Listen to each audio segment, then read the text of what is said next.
Good morning. Ngasi thang junu mit ko thang junu mit ki card ki messaging minor se thang junu mit ki number hamba to ko number se 93 dai re aduga color dana amu bana traga meken machu ko black or purple gumba kai gumba du minus sina bi number sina 93 90 se ko ye oi gumba ki khotta ko haidi akoi gi kolo machu ama ta na ibi ko angel number sum ti gi pi re ko le ma'am se aduga amana black na di ibi ganu ko oi thang bagi khudang da ko 93 ama le re color dana black or purple ama le re aduga hamba da khoi gi card ki messaging minor se ꯑꯗꯨꯗꯒꯤ ꯑꯃꯨꯛ ꯍꯥꯏꯗꯤ ꯅꯣꯡꯃꯒꯤ timing ꯑꯐꯕꯁꯨ ꯍꯥꯏꯐꯦꯠ ꯌꯦꯡꯉꯁꯦ ꯉꯁꯤꯒꯤ ꯑꯣꯏꯅ timing ꯑꯐꯕꯁꯦ ꯀꯩ ꯂꯩꯒꯦ ꯍꯥꯏꯕꯗꯣ ꯑꯗꯨꯗꯨꯃꯁꯨ ꯌꯦꯡꯃꯤꯟꯅꯔꯁꯦꯀꯣ ꯑꯗꯣ ꯈ꯭ꯋꯥꯏ ꯑꯍꯥꯟꯕꯗ ꯀꯥꯔꯠꯁꯦ ꯑꯍꯨꯝ ꯈꯛꯇꯪ ꯊꯣꯛꯆꯔꯒꯦꯀꯣ card number 1 card number 2 card number 3 ꯀꯣ ꯑꯗꯣ ꯁꯤꯗ ꯂꯩꯁꯦꯀꯣ ꯁꯤꯗ ꯂꯥꯛꯏꯕ ꯀꯩꯅꯣ ꯃꯌꯥꯝꯁꯤꯗꯩꯀꯣ ꯑꯍꯥꯟꯕ ꯑꯅꯤꯁꯨꯕ ꯑꯍꯨꯝ ꯁꯨꯕ ꯀꯣ first card second card and third card ꯀꯣ ꯍꯥꯏꯗꯤ ꯐꯔꯁ ꯀꯥꯔꯠ ꯈꯟꯕꯉꯩꯒꯤ ꯑꯣꯏꯅ ꯍꯥꯏꯗꯤ ꯀꯔꯤ ꯃꯦꯁꯦꯖ ꯂꯥꯛꯀꯦ ꯍꯥꯏꯕꯗꯣ ꯍꯥꯏꯐꯦꯠ ꯌꯦꯡꯉꯁꯦ ꯉꯁꯤꯒꯤ ꯑꯣꯏꯅ ꯐꯔꯁ ꯀꯥꯔꯠ ꯈꯟꯕꯉꯩ ꯀꯣ ꯐꯔꯁ ꯀꯥꯔꯠ ꯈꯟꯕꯉꯩꯒꯤ ꯁꯤ ꯂꯥꯛꯏꯁꯦ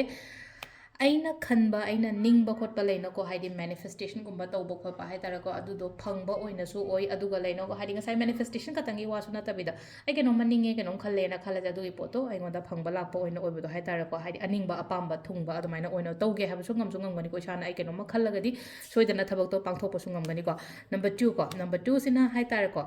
ꯄꯣꯠꯁꯦ ꯀꯩꯅꯣꯁꯨ ꯇꯧꯋꯦ ꯂꯥꯛꯀꯅꯤꯀꯣ ꯂꯥꯛꯄꯗꯤ ꯂꯥꯛꯀꯅꯤ ꯈꯤꯇꯪ ꯇꯞꯅ ꯂꯥꯛꯄꯒꯨꯝꯕꯁꯨ ꯂꯥꯛꯑꯦꯀꯣ ꯑꯗꯨꯒ ꯁꯤꯗ ꯉꯁꯥꯏ ꯄꯣꯠ ꯇꯞꯅ ꯂꯥꯛꯄ ꯈꯛꯇꯪꯒꯤ ꯋꯥꯁꯨ ꯅꯠꯇꯅꯀꯣ ꯍꯥꯏꯗꯤ ꯈꯨꯗꯣꯡꯆꯥꯕ ꯀꯩꯒꯨꯝꯕ ꯈꯔꯁꯨ ꯑꯗꯨꯝ ꯂꯥꯛꯀꯅꯤꯀꯣ ꯂꯥꯛꯄꯁꯦ ꯍꯥꯏꯇꯥꯔꯦꯀꯣ ꯈꯤꯇꯪ ꯏꯁꯥꯅ ꯈꯔ ꯍꯩꯁꯤꯡꯕ ꯑꯃ ꯗꯔꯀꯥꯔ ꯑꯣꯏꯀꯣ ꯍꯥꯏꯗꯤ ꯉꯁꯥꯏ ꯈꯨꯗꯣꯡꯆꯥꯕ ꯂꯥꯛꯄꯁꯦ ꯍꯥꯏꯗꯤ ꯈꯪꯗꯕꯁꯨ ꯎꯗꯕꯁꯨ ꯌꯥꯏꯑꯕ ꯑꯩꯅꯀꯣ ꯑꯗꯨꯅꯤꯀꯣ ꯁꯤꯗ ꯅꯝꯕꯔ 2ꯒꯤ ꯑꯣꯏꯅ ꯍꯥꯏꯔꯒꯗꯤꯀꯣ ꯂꯥꯁꯀꯤ ꯅꯝꯕꯔ 3 ꯀꯣ ꯂꯥꯁꯀꯤ ꯅꯝꯕꯔ 3 ꯁꯦꯀꯣ ꯑꯩꯅ ꯆꯠꯀꯦ ꯑꯩꯅ ꯇꯧꯒꯦ ꯍꯥꯏꯅ ꯈꯜꯂꯤꯕ ꯄꯣꯠꯁꯦꯀꯣ ꯍꯣꯏ ऑब्स्टेकल्स लेगनी चैलेंजेस लेगनी अदु तारगसु लेनको अइना सिदा हारि सिजे चंगजनबा मतमदा अइंगोंदा कानाबसु फंगनी हारि खिदंग इसादसु खरा लेनको निंजिंग मांजिंगनाबसु लेको सिजे तो मतमदा अइंगोंदा कानागद्रने कानरिद्रने काइना अदुमानि खन तौरगेनदि सबदुंगनदि खल्लेको सिलैसे अदु तारगसु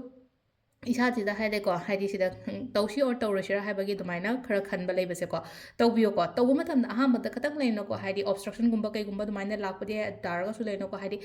अदुम कैनो तौदना हाइतारेको केमता